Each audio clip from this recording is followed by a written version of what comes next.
അല്ല, വന്ദന വിവാഹം കഴിക്കുന്നതോടെ ദീമോളുടെ അച്ഛൻ്റെ സ്ഥാനത്ത് അല്ല, ദീമോളുടെ അച്ഛനായിട്ട് ഞാൻ മാറിയല്ലോ.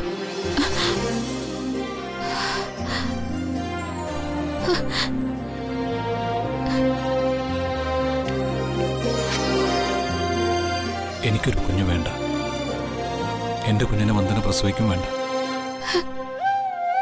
നമ്മുടെ മകളായി ദീമോള് മാത്രം മതി.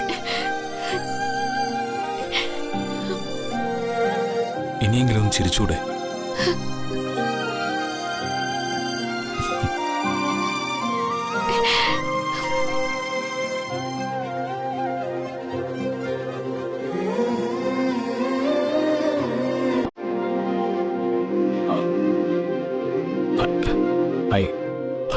I love you, Vandana.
Uncle എന്താ സ്വപ്നം കാണുകയാണോ?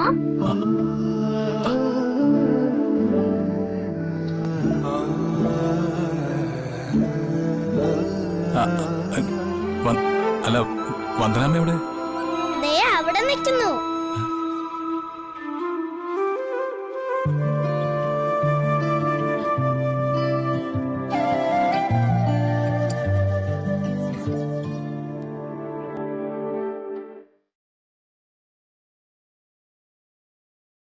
വാ അങ്കിള്, നമുക്ക് അങ്ങോട്ട് പോവാ.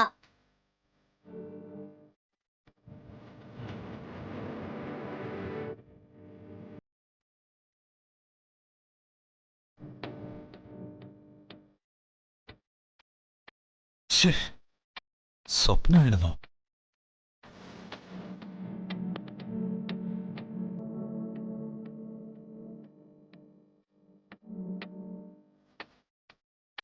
വാ അങ്കിൾ.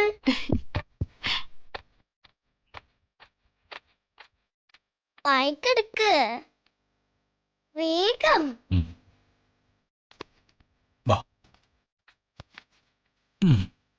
ബാഗ് പിടിച്ചോ.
ശ്യാം ഇവിടെ ഇല്ല.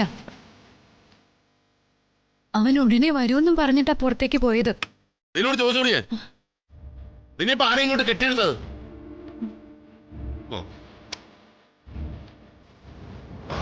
എന്താ ഈ തെരയുന്നേ? നിന്റെ വേറൊന്നും അല്ലടി, ഫോട്ടോ. ഈ നാട്ടിലെ കാണാൻ ചെയ്തുള്ള പെമ്പിള്ളേരുടെ ഫോട്ടോ കിട്ടണമെങ്കിൽ നിന്റെ മോന്റെ കട്ടിലിന്റെ അടിയിൽ തപ്പണം. പുതിയ വല്ല സ്റ്റോക്ക് ഉണ്ടോന്ന് അറിയണ്ടേ? അതിനാ ഞാൻ നോക്കുന്നേ. പെമ്പിള്ളേരുടെ ഫോട്ടോ സൂക്ഷിക്കുന്ന ഏർപ്പാടൊന്നും അവനില്ല. അവന്റെ മുഴുവൻ ശ്രദ്ധ ഇപ്പൊ പഠിപ്പില്ല. ഓ, പെണ്ണെന്നൊരു വർഗത്തെ ഇപ്പൊ കാണുന്നതേ അവന് ഇഷ്ടമല്ല. എടി ഇത് തന്നെയല്ലേ നീ മുമ്പും പറഞ്ഞത്? അപ്പോഴാണ് നിന്റെ മോന്റെ നോട്ട് പുസ്തകത്തിൽ നിന്ന് വർഷ എന്ന് പേരുള്ള ഒരുമ്പട്ടവളുടെ ഫോട്ടോ കിട്ടിയത്.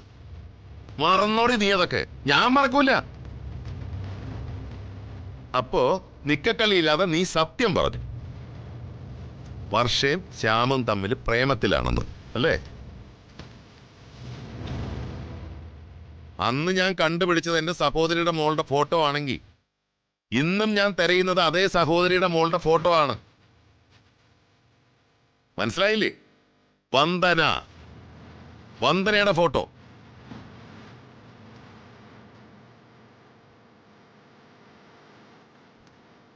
വന്ദനയോ? വന്ദനയും ശ്യാമും തമ്മിൽ എന്ത് ബന്ധമാ? ഇത് ഞാൻ അങ്ങോട്ട് ചോദിക്കേണ്ട ചോദ്യ. നീ ഇതിപ്പോ എന്നോട് ചോദിച്ച് എന്നെ തന്നെ വായടപ്പിക്കുന്നു അല്ലേ? കൊള്ളാം. വന്ദനയും ശ്യാമും തമ്മിൽ എന്താണ് ബന്ധം പറ. എനിക്കറിയില്ല. കാവിലെ ഭഗവതിയാണ് സത്യം. എനിക്കൊന്നും അറിയില്ല. നിനക്കറിയില്ല. ഇന്ന് ഒരു റെസ്റ്റോറന്റിൽ വെച്ച് വന്ദനയും ശ്യാമിനെയും ഞാൻ കണ്ടു. പൂങ്കണ്ണീര് പൊഴിക്കുന്ന വന്ദനയെ തഴുകി തലോടി ആശ്വസിപ്പിക്കുന്ന നിന്റെ പുത്രൻ ഞാൻ ഒപ്പം കാണുമെന്നുള്ള വിശ്വാസത്തിന് ഇളക്കം തട്ടരുതെന്ന മുന്നറിയിപ്പുമായി. എന്താണ് ഇത്? എന്താണ് ഈ നാടകത്തിന്റെ അർത്ഥം പറ. സത്യമായിട്ട് എനിക്കിതൊന്നും അറിയില്ല. ശ്യാമും വന്ദനയും തമ്മില് പരിചയം ഉണ്ടോന്ന് പോലും എനിക്കറിയില്ല. ആരും മര്യാദയുമായി അടങ്ങി ഒതുങ്ങി കഴിയുന്നുള്ള വന്ദന. അവള് വഴി വിട്ടൊന്നും ചെയ്യില്ല. എനിക്ക് തോന്നുന്ന ഒരു കാര്യം ഞാൻ പറഞ്ഞോട്ടെ? പറ. എല്ലാം അറിയാവുന്നവളല്ലേ നീ? നീ വെളിപ്പെടുത്തുന്ന ഊഹാപോഹത്തിൽ പോലും ഉണ്ടാവുമല്ലോ സത്യം. ശരി, കാര്യം പറഞ്ഞു.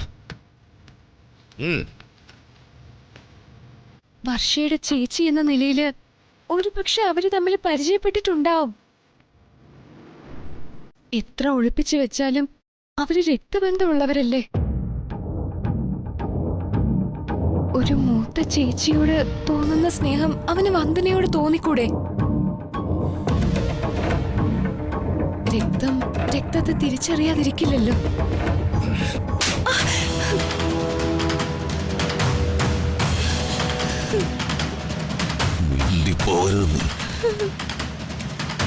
കേട്ടോടി, ഞാൻ പൊട്ടിച്ചെറിഞ്ഞൊരു സഹോദര ബന്ധമുണ്ട്.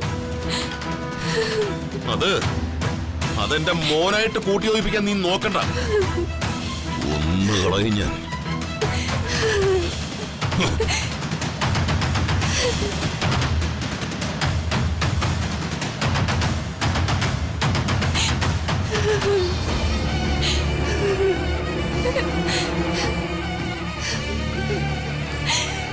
അമ്മേ ഭഗവതി, ഇതിനേക്കാൾ എന്റെ ജീവൻ അങ്ങ് എടുത്തൂടെ നിനക്ക്?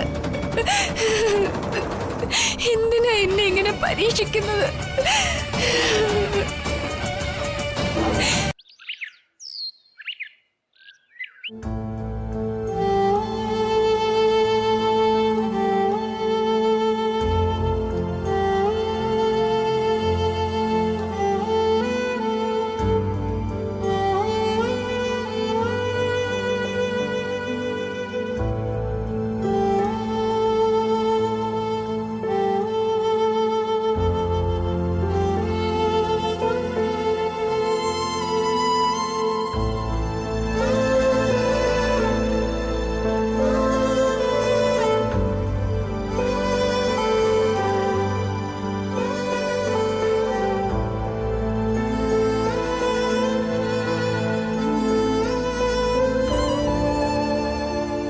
പ്രകാശേട്ടാ,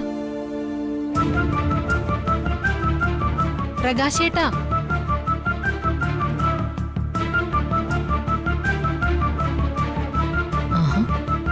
സാധാരണ ഫുൾ ടൈം കണക്ക് കൂട്ടലും കിഴിക്കലൊക്കെയാണല്ലോ പതിവ്. ഈ മൊബൈൽ നോക്കിയിരുപ്പോ പതിവുള്ളതല്ലോ. ഇനി വല്ല ചാറ്റിങ്ങോ മറ്റോ തുടങ്ങിയോ? വിശ്വസിക്കാൻ പറ്റില്ല. വയസ്സായി വരുന്തോറുവാ ആണുങ്ങൾക്ക് ഇളക്കം കൂടുന്നത്. പ്രകാശേട്ടാ, ഞാൻ വിളിച്ചിട്ട് പോലും അറിയാതെ നിങ്ങൾ ആരെയും കണ്ട് ആസ്വദിക്കുന്നതെന്ന് എനിക്കൊന്ന് അറിയണമല്ലോ.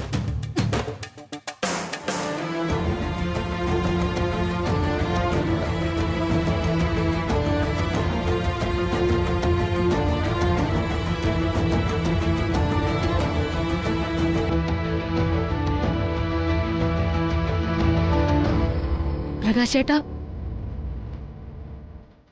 പ്രകാശേട്ടാ, എന്താ ഇങ്ങനെ? അച്ഛന്റെ ഫോട്ടോ പ്രകാശേട്ടന്റെ കണ്ണ് നിറഞ്ഞിരിക്കുന്നല്ലോ.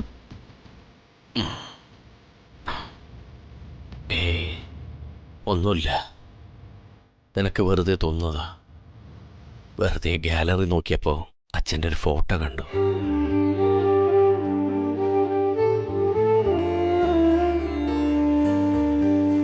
അച്ഛൻ മാധവൻ നായർ.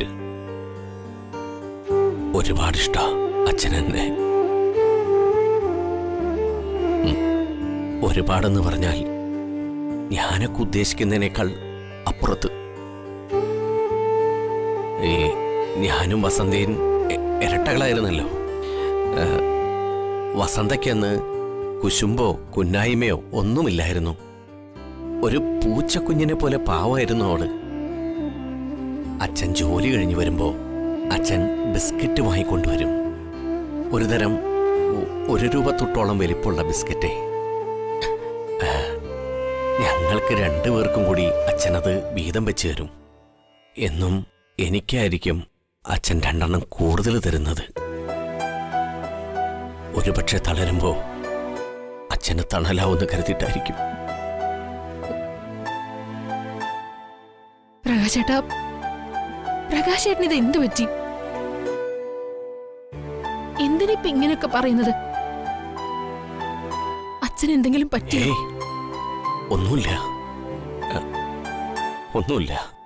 വെറുതെ ഓരോന്ന് ആലോചിച്ചപ്പോ. പിന്നെ എന്തിനാ ഇങ്ങനെയൊക്കെ? നിനക്കറിയോ, അന്നൊക്കെ രാവിലെ നടക്കാൻ ഇറങ്ങുമ്പോ കുട്ടിയായിരുന്നു എന്നെ കൂടെ കൂട്ടുമായിരുന്നു അച്ഛൻ. കൈ പിടിച്ച് നടന്ന് പറഞ്ഞില്ല, ഏറ്റവും വലിയ ഭാഗ്യമായിരുന്നു ആ നടത്തമെന്ന്. അങ്ങനെയായിരുന്നെങ്കിൽ ആ കൈ ഒന്നുകൂടി മുറുക്കി പിടിക്കായിരുന്നു. പ്രകാശേട്ടാ, എന്താ ഇങ്ങനെയൊക്കെ? അച്ഛനെ സഹായിക്കണമെങ്കിൽ ഇനിയാകാലോ. പ്രകാശേട്ടന്റെ അച്ഛനില്ലേ, ആ മനുഷ്യൻ എനിക്ക് ഭർത്താവിന്റെ അച്ഛനല്ല. മരിച്ചുപോയ എന്റെ അച്ഛൻ വീണ്ടും ജന്മം എടുത്ത് വന്നതാണെന്നാ അന്നും ഇന്നും എന്റെ തോന്നല്. അച്ഛനെ സഹായിക്കണം പ്രകാശേട്ടാ. തണലായിരുന്ന ആ മനുഷ്യന്റെ തളർച്ചയില് പ്രകാശേട്ടൻ ഒരു തണലാവണം. എന്തിനാച്ചൻ ഒരു പുരുഷായുസ് മുഴുവൻ പാടുപെട്ടുണ്ടാക്കിയ പണം മനോജിന് കൊടുത്തത്? അവനത് സൂക്ഷിക്കുന്നു വല്ല ഉറപ്പുണ്ടോ അച്ഛന്? പ്രകാശേട്ടാ, അച്ഛൻ... സുയിത്രേ, ഈ അച്ഛന്മാരെ വെറും പാവങ്ങളാ. പകലന്തിയോളം പണിയെടുത്തിട്ടാ വീട്ടിൽ വന്ന് കയറുന്നത്. വെയിലും മഴയും കൊള്ളുന്നത് കുടുംബം പോറ്റാനാ, മക്കളെ നല്ല രീതിയിൽ വളർത്താനാ. എന്റെ ഓർമ്മയിൽ അച്ഛൻ നല്ലൊരു മുണ്ടും ഷർട്ടും വാങ്ങിയെടുത്തിട്ട് നാളുകളേറെയായി. വാങ്ങിയെടുക്കാൻ ആഗ്രഹം കാണും ആ പാവത്തിന്.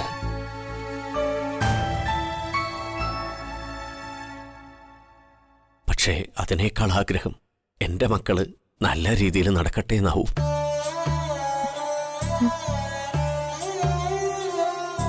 എല്ലാ ആഗ്രഹങ്ങളും ഉള്ളിലൊതുക്കി നടക്കുക ആ പാവം എന്റെ അച്ഛൻ. ആ അച്ഛനും മറ്റാരേക്കാളും എന്നെ ഇഷ്ടം. കാരണം എന്റെ അച്ഛനെ ആദ്യം അച്ഛാന്ന് വിളിച്ചത് ഞാനാണല്ലോ.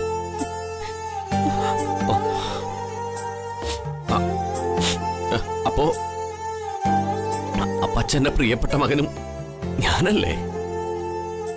അതിലെന്താ സംശയം? ആ അച്ഛനെ ഞാൻ വേദനിപ്പിച്ചിട്ടില്ലേ? ആവശ്യമില്ലാത്തതിന് കണക്ക് പറഞ്ഞിട്ടില്ലേ? ഞാനൊരു ദുഷ്ടന, ചതിയന. അച്ഛനോട് വിശ്വാസവഞ്ചന കാണിക്കാൻ മുതിർന്ന ചതിയൻ.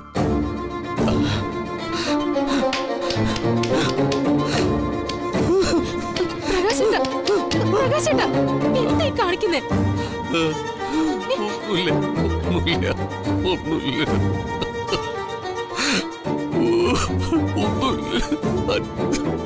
ഒന്നുമില്ല.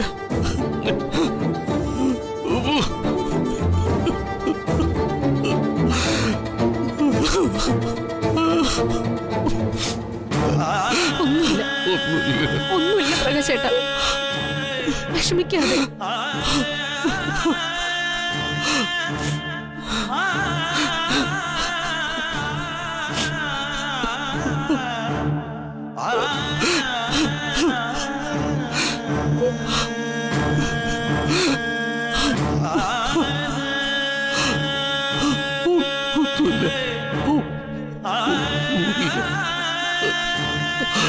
അപ്പോ ഉള്ളുകൊണ്ട് എന്റെ പ്രകാശേട്ടൻ പാവല്ലേ?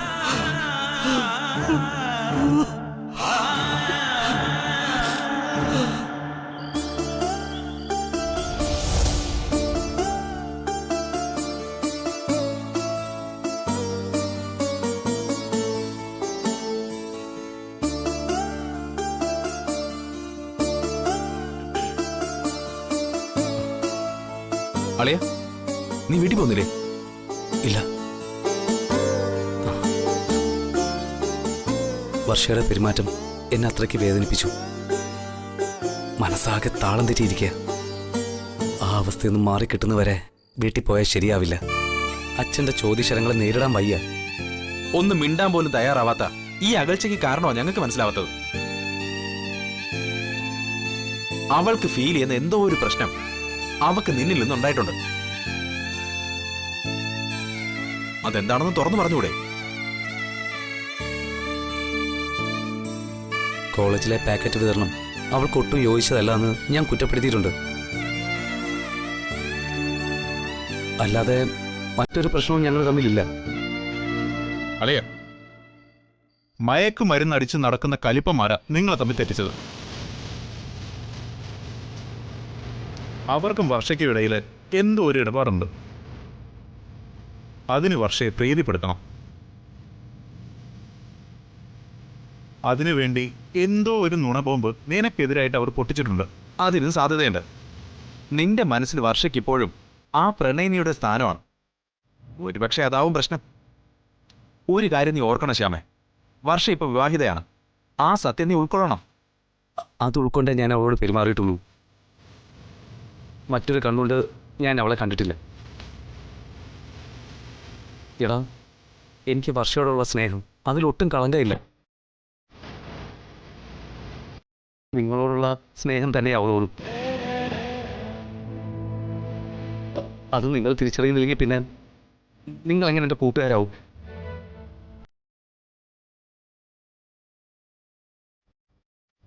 അളിയൻ, നീ ഇപ്പോഴൊന്നും നോർമൽ ആകുന്ന ലക്ഷണമില്ല. എല്ലാം നേരെയാക്കി എടുക്കാൻ ഒരു മാർഗേ ഉള്ളൂ. നമുക്കൊന്ന് കൂടാം. എടാ, 2 പെറ്റ് അത് തെലുമ്പോ എല്ലാം അങ്ങ് മാറും. വേണ്ട, മദ്യപാനം ഒന്നിനും ഒരു പരിഹാരമല്ല. എനിക്ക് മദ്യം വേണ്ട. എൻ്റെ ജീവിതത്തിന് ഇന്ന് വ്യക്തമായൊരു ലക്ഷ്യമുണ്ട്.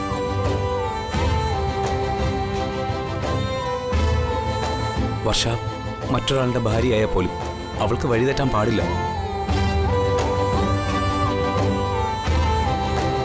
അവൾക്കൊരു സന്തോഷമായ ജീവിതം ഉണ്ടാവണം. അതിനുവേണ്ടി ഞാൻ എന്ത് ത്യാഗവും സഹിക്കും. നീ ത്യാഗം സഹിച്ചോട് അവിടെ ഇരുന്നോ. പോസ്റ്റന്റെ മതിൽ അടിയാലേ ഒന്ന് ഉഷാറാവാനുള്ള സ്ഥലമായി. ഞാൻ ഏതായാലും 2 എണ്ണം കീറാൻ പോവാ. അളിയ, ഒറ്റയ്ക്ക് മദ്യപിക്കുന്ന മോശമല്ലേ? ഞാനും വരാം. ഇത് പിടിക്കും. അളിയ, ഒരു സൂപ്പർ ഓഫർ ഉണ്ട്.